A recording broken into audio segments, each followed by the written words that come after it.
Hosting the Author Studio, the Edina Arts Center is a jewel in leafy Roslyn Park in the city of Edina.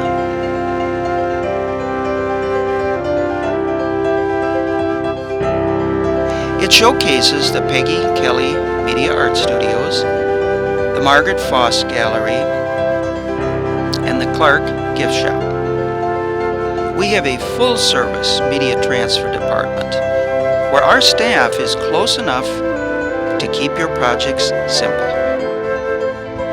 Our gallery offers many shows throughout the year, including our annual Members Juried Show in the fall. The center serves over 5,000 students and guests each year and offers classes in painting, drawing, jewelry, photography, writing, and many more. Our pottery department features 15 different kilns, and we're known as the biggest little pottery department in Minnesota. At the Edina Arts Center, we live up to our slogan of, "Every day, I need art." Now sit back and enjoy this episode of the Author Studio, hosted by Colin Nelson.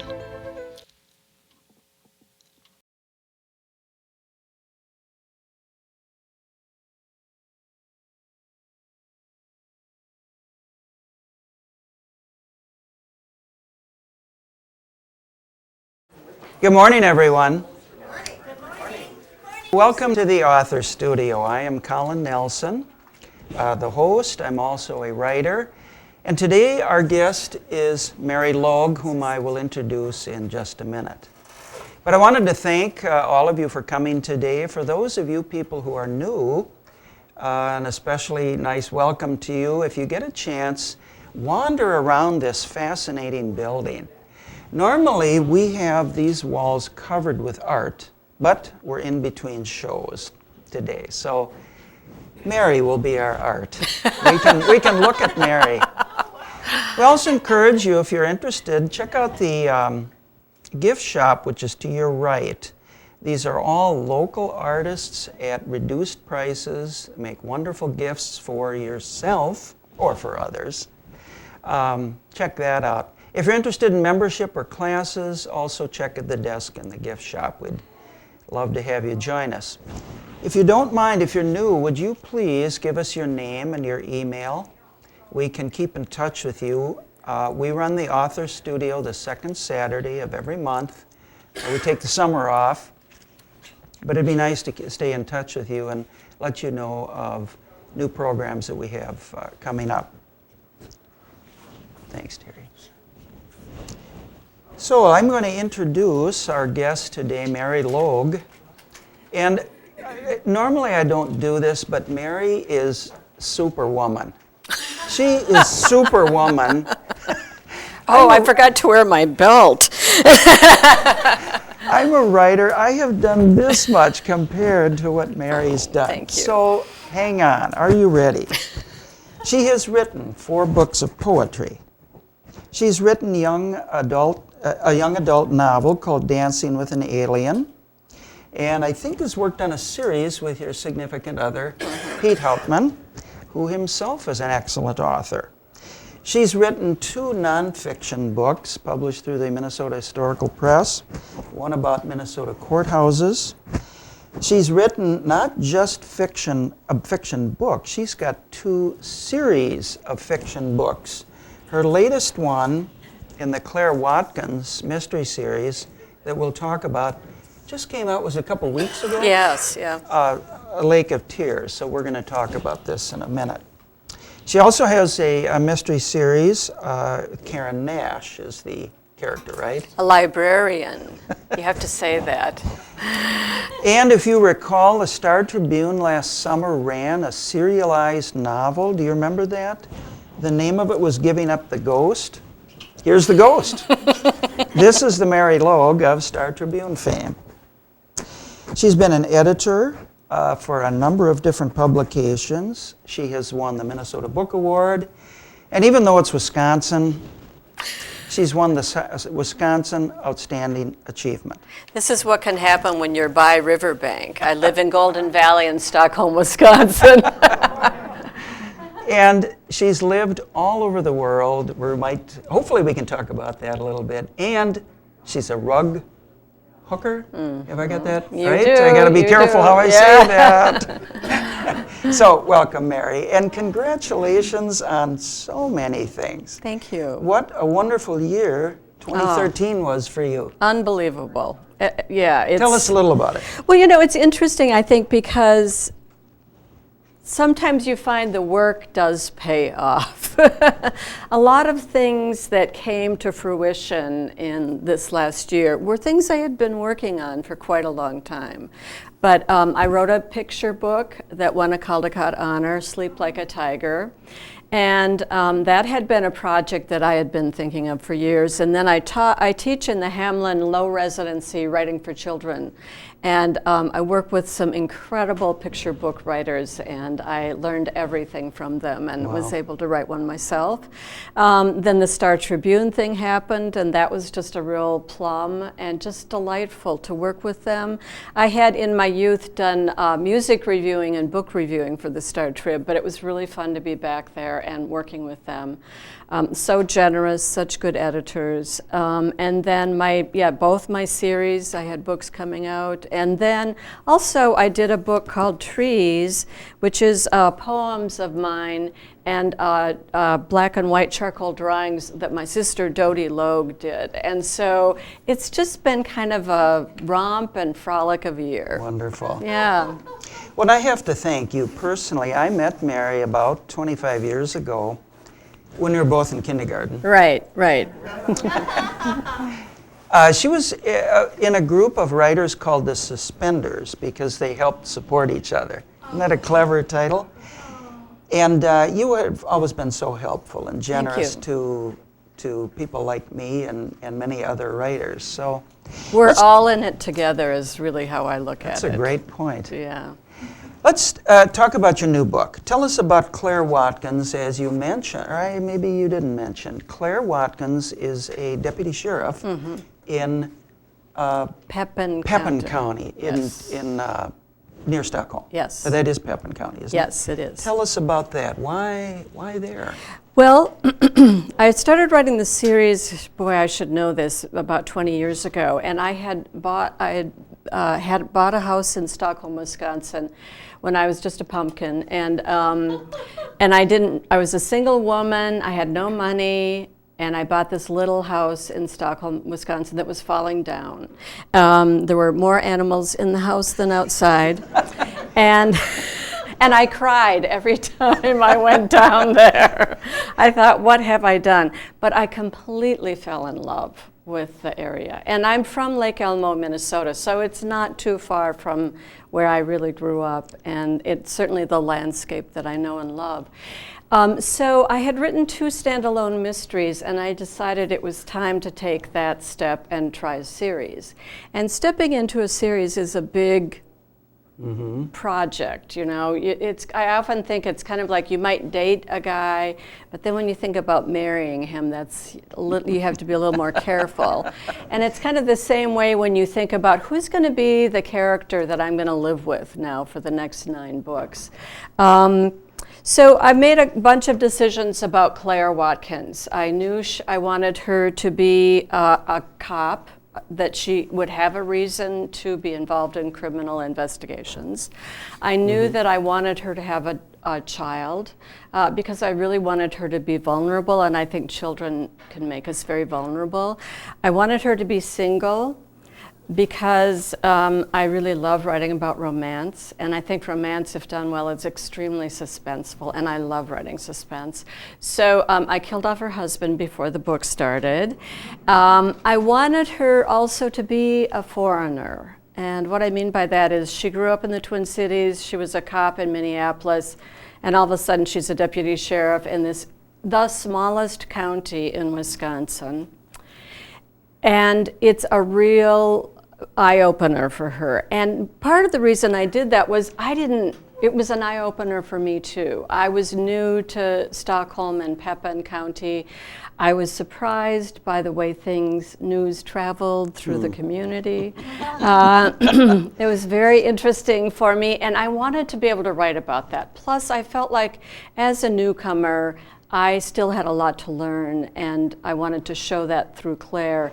As the series has gone on, Claire has definitely has become part of the community very deeply. The other thing that was really important to me, Colin, was you know, I really saw the Claire Watkins mystery series as a kind of a in between a cozy mystery, which is more lighthearted and not violent and more of a romp, and then the darker, hard-boiled mystery. And I really see the Claire Watkins series is kind of combining elements of both. It has the sense of setting of a cozy, it has the eccentric characters of a cozy often, but it has the not so much violence, but the reality, if you will, of criminal investigation. And also, I really wanted to write mysteries in which the murder made a difference, that it was felt through the community. And you know, oftentimes when Claire's investigating, she maybe knows the person who has been killed. If she doesn't, she knows their sister, she knows their family, she knows their friends. It's a very, very different kind of investigation than often we see portrayed in the big city, you know, homicide. That's a very good point. Yeah. I grew up in a small town. You do a wonderful job in that series, bringing us back into a small town with, for instance, what you just said. That's an excellent point. Thanks. And of course, you live there, so you know it intimately. Well, it was funny You too. know the Yeah, area. because when the first book came out, which was Blood Country, I left. Pete and I moved down to Tucson, and I left for like almost 9 months, and I actually was kind of afraid. I wasn't sure how people were going to take it.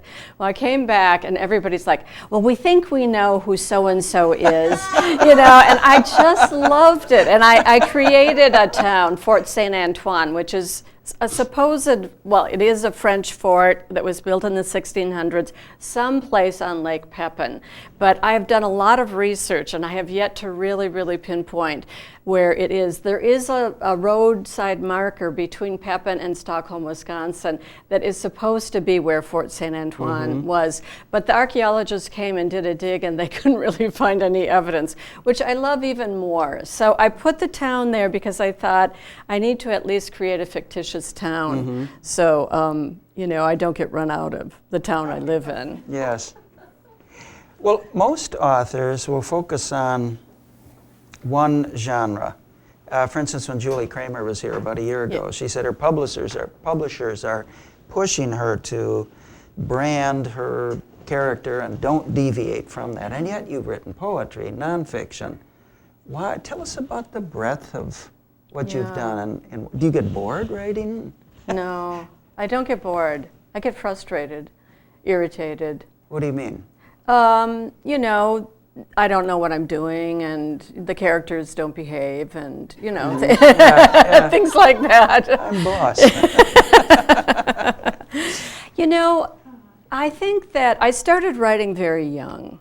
We won't go into the grade school stuff. Okay. But I was the editor of my high school newspaper. I worked for the Minnesota Daily. I went to the U, and I wrote for both papers in the Twin Cities. I kind of wrote whatever anybody would let me write, in a way. I mean, I just loved writing, and I didn't distinguish so much. I'm not sure it was a good decision, but you know, when the Minnesota Historical Society called up and said, do you want to write a book on courthouses, I said yes. Poetry, in many ways, is really my base, however, I will say. It really is where most of my work comes out of, even my mysteries. Really, my sense of place, my sense of how I give the world to my readership is metaphor-based, is really based on description, and it's really kind of the closest to my heart, if you will. But you know, it's so interesting, I find, like writing the children's book, very similar to writing poetry. And again, even my mysteries, I do think there's passages where my poetic self kind of pops her head up. And I found, so I started out writing poetry, but then I really felt like I had bigger stories to tell. And so that's when I started writing fiction and novels. But everything just kind of seems to build outward. I don't know. So you're saying you can transfer skills from poetry to novels to nonfiction, because that would seem to be, to me, to be very hard. Yeah, I wouldn't. I think it goes both ways. I mean, I think my mystery writing affects my poetry too. I think somebody came up to me the other day and said, "Oh, I love the turns that you have at the end of your poems." And I thought, I do think that's something I learned from writing mysteries, that you have the reader aimed in one direction, and then you kind of skew it, and it's like this little twirl. And so in a poem of mine, you might be thinking I'm writing about an icicle or the snow, and all of a sudden you see I'm writing about loss or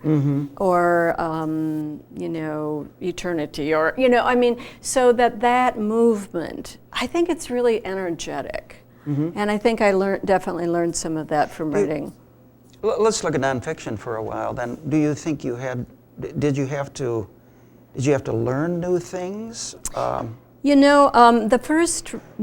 very first thing I wrote nonfiction was a book I did with Gaylord Shanelek, an amazing printmaker who lives in Stockholm, Wisconsin. And he and I were eating donuts together one day, and he said, "I'd really like to do a book about Stockholm." And I said, "Well, I've been writing some essays." And that, again, was, I think, in some ways led into the Claire Watkins. I mean, some of that writing was the beginning of, it was the story of how I found my house and saved it, and the bats, the relationship I had with bats. And but when I wrote my first, the nonfiction book, Halfway Home, that was about my grandmother who grew up in Chicago, Minnesota, which is in the bump of Minnesota on the western side, so almost into South Dakota, I found that I felt more like a detective writing that book. Really? Than I did almost writing my mysteries. Because there were two mysteries I was kind of trying to track down with my grandmother. She died when I was 9. And I had always heard that her husband died when my mother was 5. And I had always heard that she had a boyfriend, so I was really interested in that. And I did find him, but I had a huge I thought it was one guy who was a postmaster way up north, and then I found out it was the editor of the Mankato Free Press. And then I actually found out anyways, you can see how excited I get. The other thing is I found out I absolutely adore research.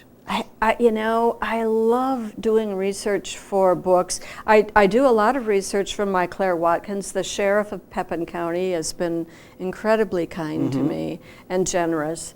And I often have to research sorghum presses, and I won't mention what I do with sorghum presses because we don't need to talk about that. And what illnesses chickens have, and I have to do a lot of research on farm equipment because I don't know that much about it. So there's a lot of crossover between. That you could use. Yeah, absolutely. Genres. Yeah. Huh.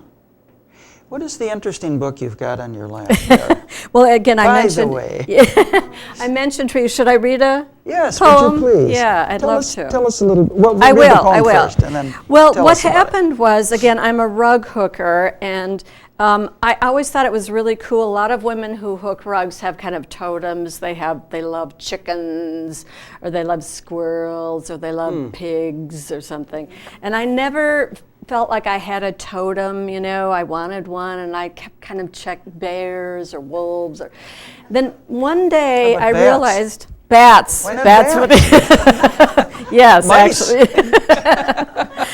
One day I realized I had a totem, and it was trees. And I looked back at my rugs, and I had done about 4 or 5 rugs that were trees, some of them circular with roots. And so I thought, oh, this is so great. And then I realized I'd been writing a lot of poems about trees. And then my sister at the same time was doing these amazing charcoal drawings of trees.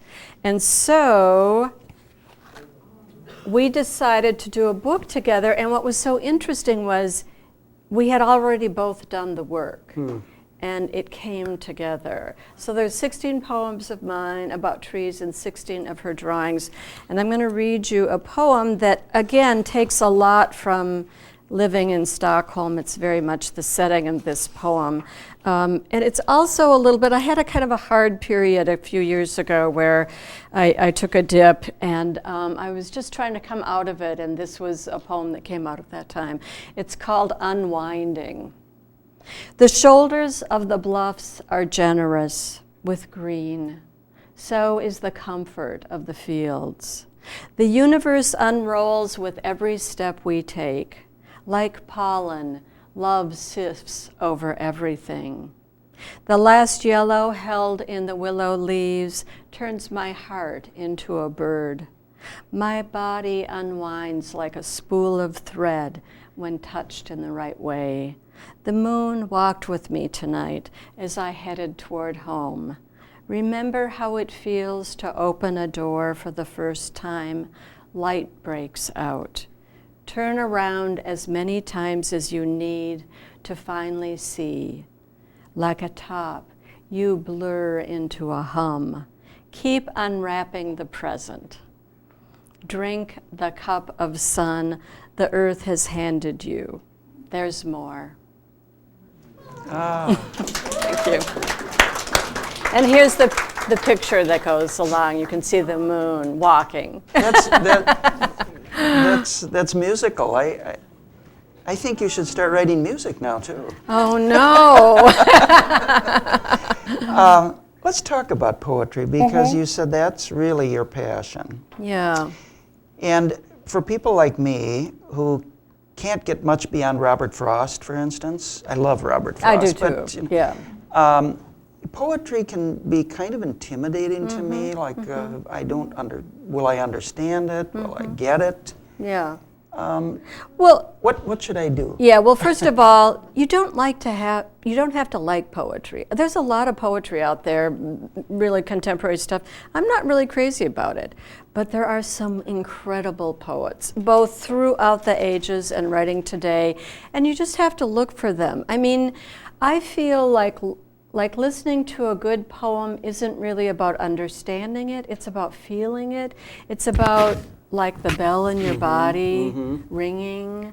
You kind of go, oh, I don't really know what she's talking about, but I think I've had that feeling, you know? And so I think we have to give ourselves some leeway and some freedom to just enjoy it and not try to analyze it. It's again like looking at a painting. You know, sometimes you don't even know if it's abstract what the painting is, but it gives you an incredible sense of warmth or comfort or fear or sorrow. And that's what it's, you know, we're just here to talk to each other. We're here to communicate, and really, I'm so conscious when I'm writing of you. I'm so conscious of the reader. You're always with me, and I'm just trying to convey to you where I am in the world, and hope that you've been there too sometime. Does that? Yes, that helps immensely. You are a teacher and have been for years. If we had people in the audience who were secretly poets at home all by themselves, what recommendations would you give to them? Well, I used to teach English comp, and I always loved it. And a lot of English professors don't like comp. It's really kind of the lowest low on the totem pole. But I always started my students in very, very close. So to write about something that's right, like the salt and pepper shakers that you use every day, or the coffee mug, or the tree out the window. So, you know, often that's the way into a bigger world. You know, if we try to write about the bigger world, it can be really overpowering and scary and too much, and we say things that are kind of cliche. But when we write about the things that we live with, we know them better than anybody else does, and it's a really good place to start. So, who's the poet that wrote about a cobweb for? I can't think. Elizabeth Barrett Browning, maybe? it might have been Elizabeth Bishop, but wrote about an entire poem about a cobweb, and well, it went on a long time. Pablo Neruda is really good for that too. He wrote about a pair of knitted socks that his housekeeper made for him, and it's just an absolutely beautiful poem. And it's about so much more than a pair of socks. Yeah. Yeah. That's interesting. Thank you for the advice. You also have traveled all over the world. In fact, Mary did something that my wife and I should have done. You took was it a 3-month, years ago, Pan Am, when we used to have a Pan American Airlines, offered a ticket around the world, wasn't it? You had to go one direction only. Yeah. Yep. It was maximum of 3 months, and my wife and I talked about doing it. You really did it, though. Yeah. Well, I confess to Colin, and I were talking yesterday, and I confess that I'm not a very good traveler, which is really ironic because I've lived in England and in Belgium and France and Tucson, and I've traveled really a lot, but I'm a little anxious. And I worry about like train schedules and flights. And I've gotten better actually as I've gotten older because I've really seen that it kind of cramped my style. To go back to the trip around the world, it was unbelievable. I mean, we started in Japan, and we had friends in Japan, in the Philippines, and then in England, and so that was really great. One thing I learned about myself was I taught swimming when I was young, and I grew up on our wonderful lakes, and I love swimming so much. And I always loved W. Somerset Maugham and the South Pacific, and I thought, put me on a Caribbean island or on an island in the South Pacific on a beach, and I would be happy forever. I found out not the case. After 2 days, I'm kind of bored. Maybe this winter? Yeah. But I found the places I loved the most was where there was a lot of intensity of culture. I've had the same experience. Yeah, as I've gotten older. I've loved Japan. I loved India. Those were maybe my 2 favorite places, and where the culture was just kind of so raucous, and I felt more like a foreigner in Japan than any place I've ever been. And I could actually fit into the clothes, but so I was the right size. But anyway, it was. And I'll tell you the one thing though too that I think it really helped my writing in that, especially living in New York, which I did for 4 years, I learned what a great place, not what a great place this is, but where we live, how unusual it is. People would often ask me about what it was like to grow up in Minnesota. New Yorkers were fascinated. Finally, I was working on the Village Voice, and this one woman who grew up in Manhattan, in the East Village, was a little bit older than me, and she looked at me one day and she said, "Mary, you talk about the weather more than anyone I have ever met." And I would get so homesick for the sky that I would go down to Houston Street where you could actually see a span of it because I would miss the sky. I loved the buildings, but I would miss the sky. And it was there that I started writing my first published novel, which was Red Lake of the Heart, and which was really an homage to the lakes and swimming and kind of how I grew up. So I think one of the things that travel has given me is a even more deep and abiding love for here. I have this odd feeling when I live someplace else like it's not real. I don't know why. I'm sure that's not the case for many people. But when things happen to me here, they feel real to me. Interesting. Yeah. And you've talked about Stockholm, Wisconsin, how that location has influenced so much. It's kind of like, what's his name? Frederick Manfred, who wrote about South Dakota. Yeah. I knew partly about him because his brother was a lawyer in Minneapolis for many years.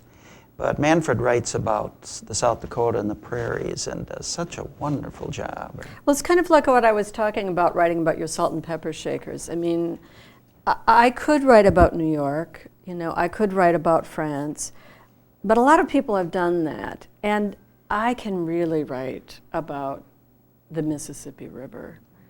You know, I really intimately know the Mississippi. Sick chickens and... Yeah, sick chickens. Yeah, well, you do. I think one of your Claire Watkins books, isn't the body found in the river? There was a little swirl or something in the river. Well, this is so funny. You know, I love reading the newspapers down. So I was reading the Red Wing newspaper. That was Point No Point.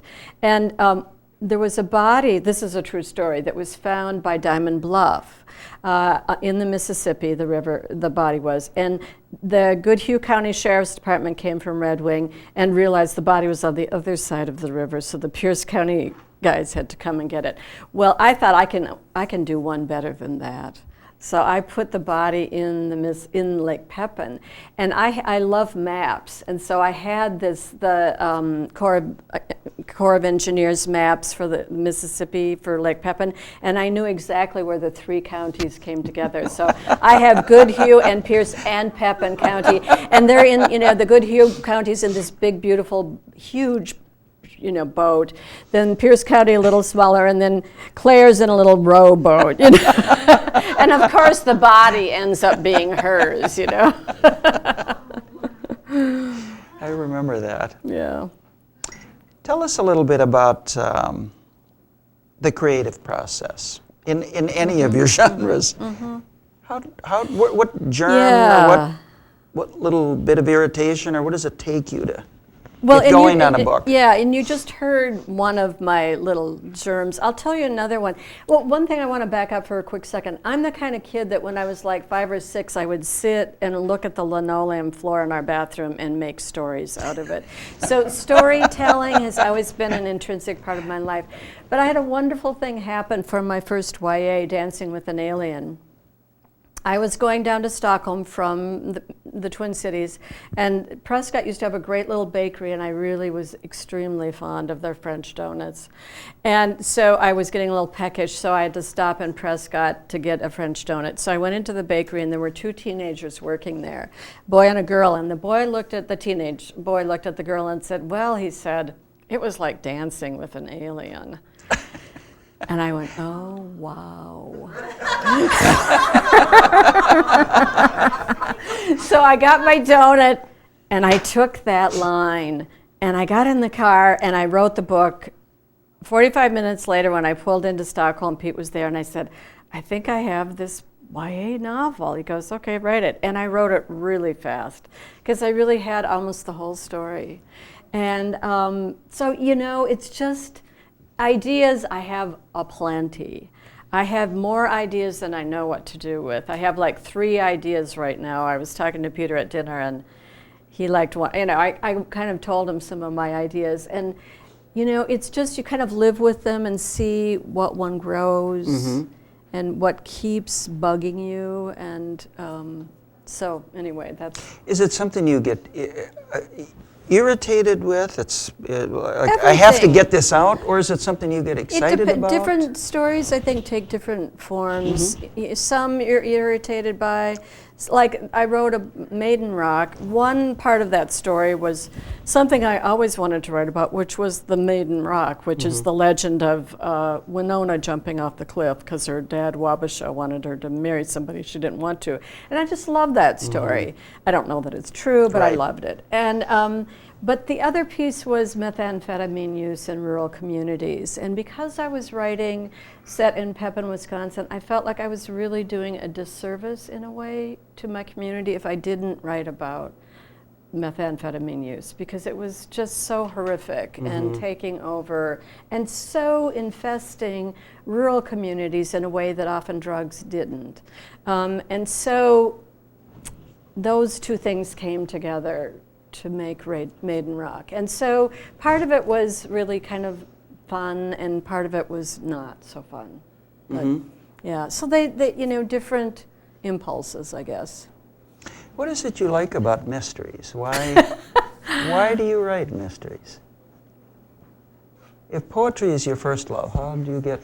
Well, I actually think there's a really deep connection between poetry and mystery, maybe only for me. But the intensity of emotion oftentimes. That in mystery we're really looking at love taken to the nth degree sometimes, hatred taken to the nth degree. Really, what would make you kill someone? I mean, really kind of philosophical questions. And I think often these are the same things that are explored in poetry. Not always. And I have light moments in my Claire Watkins, absolutely. And I'm really interested in mother-daughter relationships and, and all that. But, and gossip and how, news travels. But I really think that at the core, we're talking about intensity of relationship, of emotion, kind of. So I think the other thing is I really wanted to learn how to plot, and I just think a mystery is a really good way to learn. Very critical. Yeah.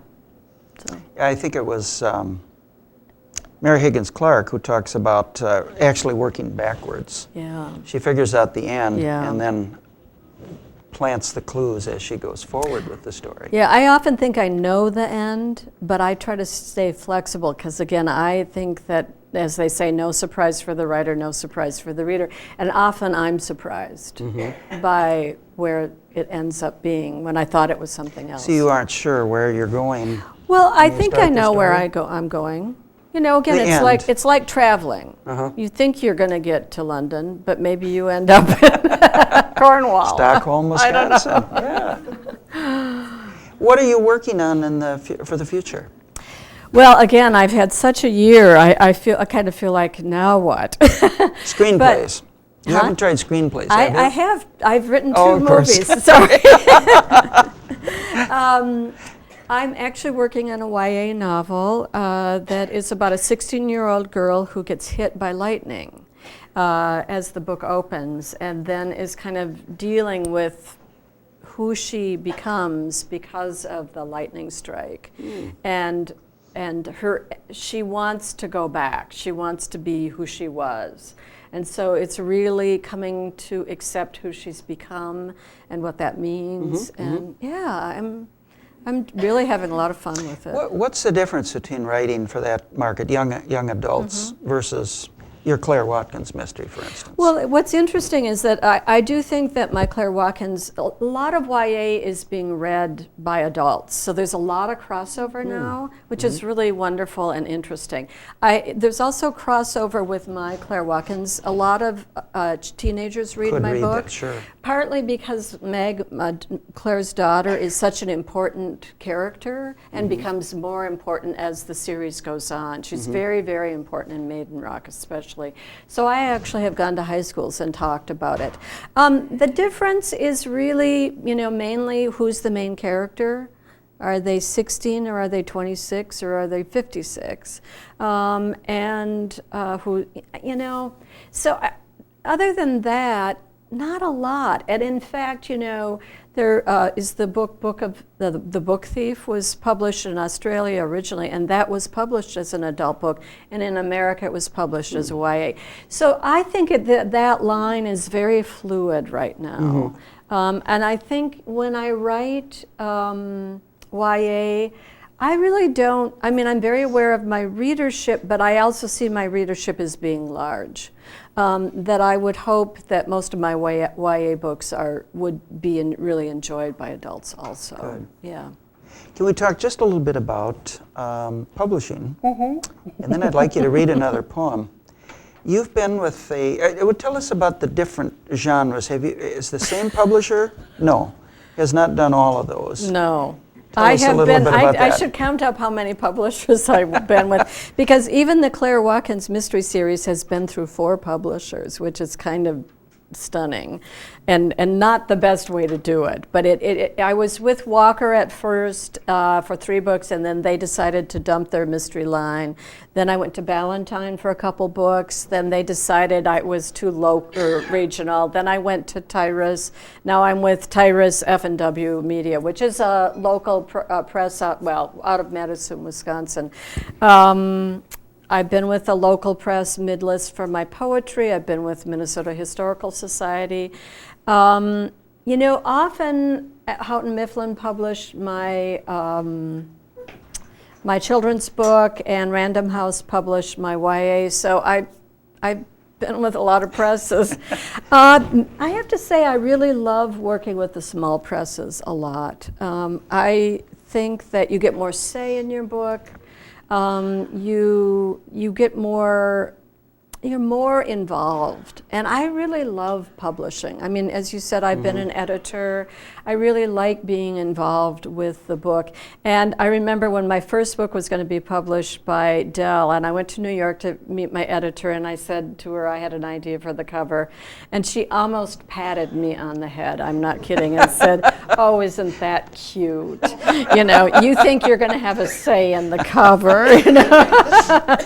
And in fact, I never thought I didn't ever really think I would do a self-published book, but Trees, Dodie and I published ourselves, partly because we had such a clear vision of what we wanted it to be, that I really, and we hired a book designer who was a friend of Dodie's, and it was wonderful.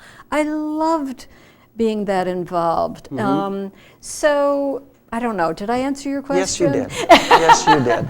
Thoroughly. You are a teacher. Could you read us another poem, please? Sure. Okay, now I have to warn you, this is a very short poem, and unfortunately very appropriate for where we are now. It's called Long Winter. Okay. Luckily, it's short, right? The poem, I mean. Yes. Long winter. I write to sing in a slight voice. The trees are still here under snow, and I know they have leaves in their branches. That is helpful. That is very helpful. Thank you. So I'm going to put in a pitch for Mary. Her books are available in the gift shop. She also teaches at the Loft and at Hamlin. So if you'd like to take classes from Mary, contact her. Questions? Yes, Rhonda.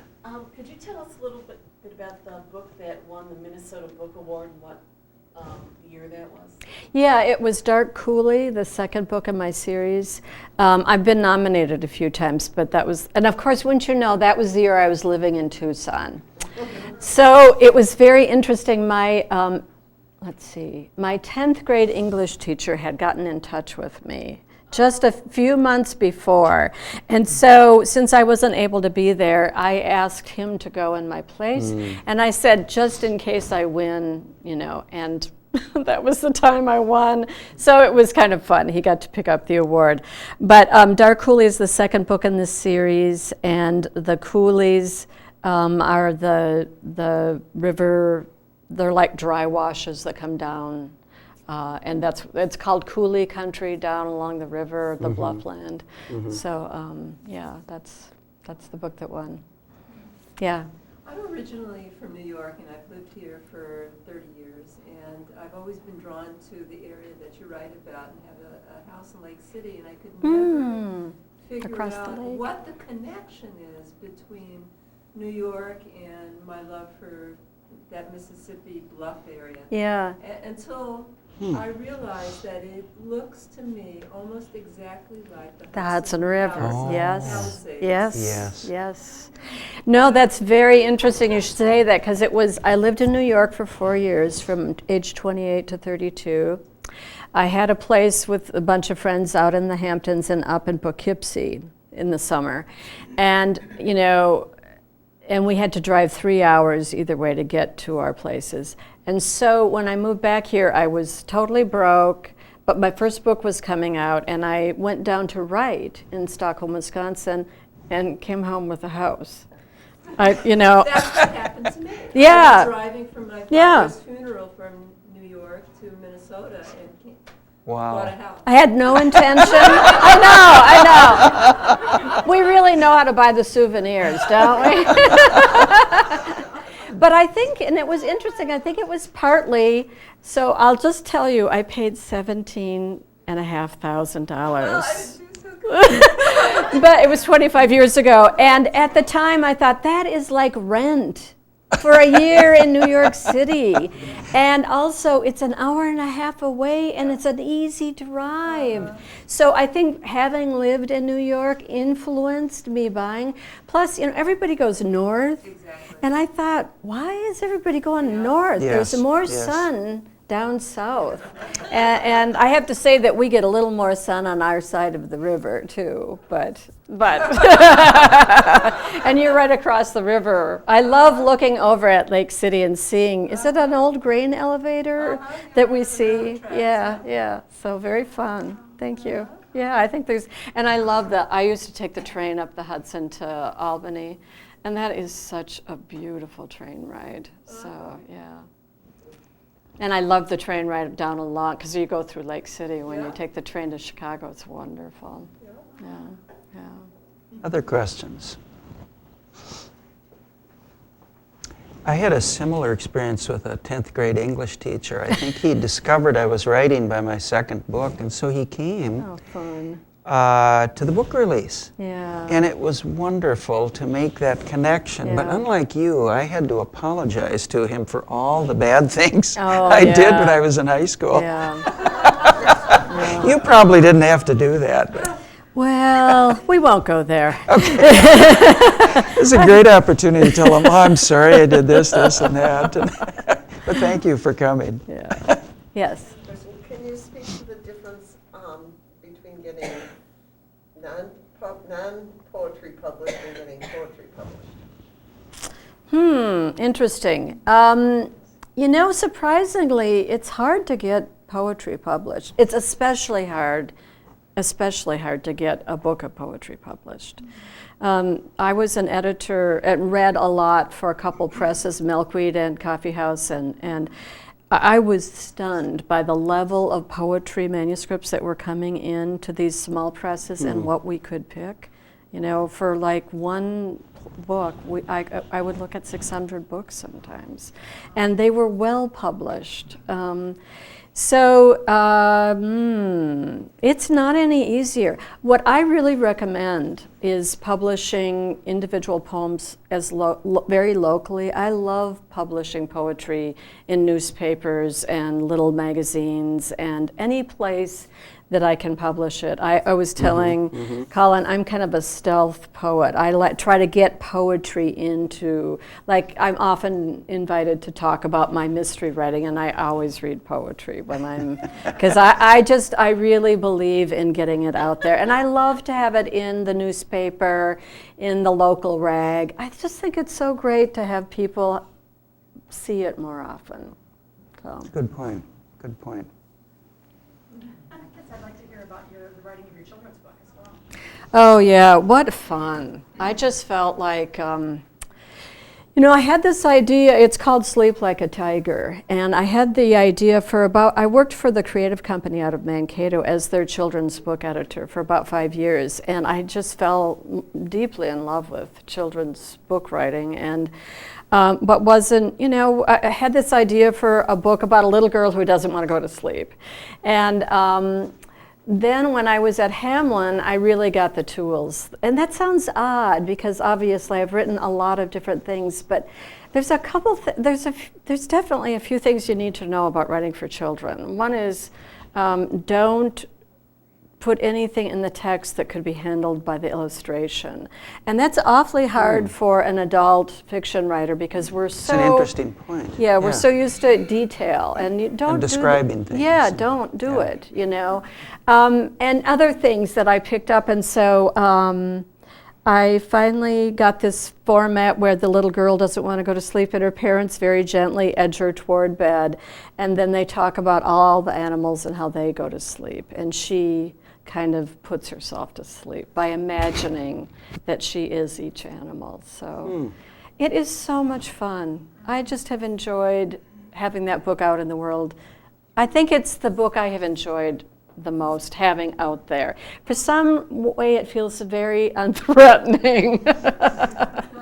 How do you, at our age, how do you get the voice of a younger adult? Oh or man, child? she's alive and kicking. Oh yeah, no, Inside? oh yes. When I write the Claire mysteries, that when I first started writing them, Claire's daughter, was only 7, and I realized that Meg was me. Claire is not me, but Meg is me. So I'm very. I think partly, I haven't had kids. And I think, I don't know, this is a theory, but if you don't have children, you don't ever totally become the parent. And so Yes. maybe it leaves a little more of the kid in you. I'm not sure. That's an interesting theory. Yeah. Sounds good. Other questions? Yes. Did you get to work with the illustrator for the children's book? No, this is so interesting. No, I didn't at all. And but so my editor, my editor and the art director decided, and she had Pamela Zagorensky is the illustrator, and she had just won a Caldecott honor a couple of years previous. So when I found out who was who was illustrating my book, I went online and I was just so happy. But then I got the galleys. And when they came to me, I saw nothing in advance, no sketches or anything. And it came to me like a book almost in these big sheets. It was just like Christmas and my birthday. It was just incredible. She's a stunning illustrator. And talk about knowing the child's mind, the world. I felt like the world inside my little girl's head was on the page. Wow. It was just incredible. So, yeah. Yes. What movies did you write? Oh, well, I have written a couple feature-length films that nothing's ever happened with them. One got optioned, but nothing came of it. But we have a film festival down in Stockholm, Wisconsin, and they asked me to write a couple scripts for a film that would be done in Stockholm. So the first one was called Dinner at the Lake. And it's about a creature, well, you don't know, everybody's making this incredible feast. And we have a 600-foot stone pier that goes out into the lake, and they bring tables out, and they set up this incredible banquet on this pier that goes out into the lake. And the very last scene is you see the guest. Well, you don't see the guest, but he's coming out of the water to join them. Aha. That was so much fun. And then I wrote River Road Romance was the second one I wrote, about an older couple that happened to land in this little village and keep running into each other and fall in love. So it was very fun. Any other questions? Yes. Who are some of your favorite poets? Poets? I love Mary Oliver. I love an Israeli poet named Yehuda Amichai. He's just a terrific poet. And I love Rumi, the Persian poet. I love Anna Akhmatova, who's a Russian woman poet. We have Jim Moore, who's a Minnesota poet, he's certainly my favorite living poet. I'm just nuts about him. He's brilliant. We have such good poets. We have such good writers here. A lot of them. We yes. do. Colin included. Thank you. Thank you. Time for one more question. Would you mind reading one more poem I'd to love finish? to. I'm going to Yeah. thank Dr. Michael Fry, who is the director of the Arts Center, and Don and Phil for your help with audio and video. Always wonderful work. Thank you all for coming. Mary, if you could read one more Okay, poem. I'm going to read a poem that's the positive side Great. of our weather. Swirls, it's called. Snow turns the woods black and white until a cardinal dashes red from tree to tree. A lovely long slit in the creek is still burbling dark water. Around the edges of ice form scrolls like galaxy swirls. I stare into the water and twirl for a moment. The woods surround me, and I invite the trees into my heart. Thank you. Thank you.